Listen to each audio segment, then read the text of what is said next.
معلش كده يعني هو انا هشتري سمك وهدفع حقه، ولا هدفع حق تنظيفه، ولا هدفع حق شويه عند الراجل؟ ده انا كده هدفع حق السمك مرتين. طب ما خليني نصحى واجيب السمك في البيت اللي شفتوه قدامكم اللي بيبرق الجميل ده اللي فضه، مش لونه فضي، لا هو فضه فعلا وهو اغلى من الفضه. ده بوري جميل وخطير. هعمل فيه ايه؟ هشوف البيت ده مفيش اسهل من تشويه في البيت. هتشوفوه سهل جدا. انا غسلته اول حاجه ميه، ما بيتغسلش بدقيق، غسلته بميه. بعد كده زي ما انتوا شفتوا انا بجيب طبق وبحط فيه كيس وبحط فيه رده، عشان خاطر الرده ايه بمعنى اصح تغطيه من اوله لاخره. في نفس الوقت ده بولع الفرن عندي، مش بعمله من فوق، لا بحطه في الفرن على درجه حراره 200. اول ما احس كده ان خلاص سخن، بسخن ازاي؟ بحط عليه شويه رده، بغرقهم كده بالرده زي ما انتوا شفتوا واحطه في الفرن لمدة 10 دقايق. الصينية اللي فوق دي ده بوري سنجاري، اكتبوا لي في التعليقات لو عايزين الطريقة.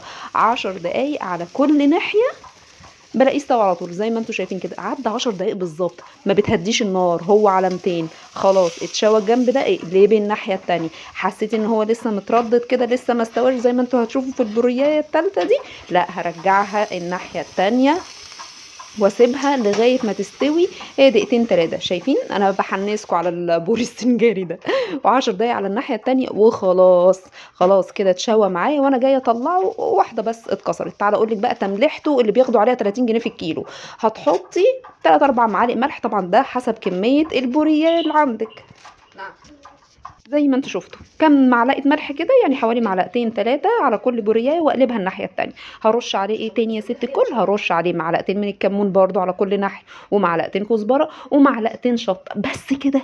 يعني ما بيتضافلوش بقى توابل. هدفع 30 جنيه على كام معلقه من التوابل؟ شفتي بقى؟ بدل ما تدخليه في الفرن بالظبط تلت ساعه وتحطي عليه الرشه دول، على كل كيلو بياخد منك 30 جنيه. بس في تركايه هنا هي اللي هتخلي لك البروياه زي ما بنقول عليها كده زبده. طبعا دي الشطه، عايزه تحطي بابريكا زي ما انت عايزه. هي عصره نص ليمونه، يعني نص ليمونه على كل بوريايه اعصري عليها وهي سخنه. يعني انا ما بسيبش البوري يبرد وبعد كده احط عليه التوابل، لا، والبوري كده طالع من الفرن سخن ملهلب، احط عليه الملح والتوابل، واحط بعد ما احط التوابل احط عليه عصره الليمونه. هتخلي البوري يشرب لك كل التوابل ده، وتملحته تبقى مظبوطه. واسيبه كده وهتسيبيه كده، بس مش هتسيبيه كده على طول على الهواء، لا، هتجيبي اي صينيه او اي غطا عندك تغطيه بيها.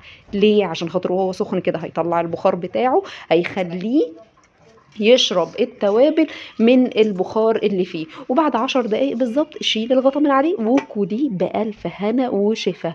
رشيت عليه بقى شوية جزر كده وشوية فلفل عشان خاطر ايه؟ يبقى شكله حلو كأنك شارياه من بره بالظبط. شفتي بقى؟ ولا فيها تعب ولا فيها اي حاجة. هي الحاجة الوحيدة بس اللي غلسة شوية دخان. افتحي باب الشقة وانت بتعمليه. طبعا ده الدخان عشان خاطر كان زبدة من جوه.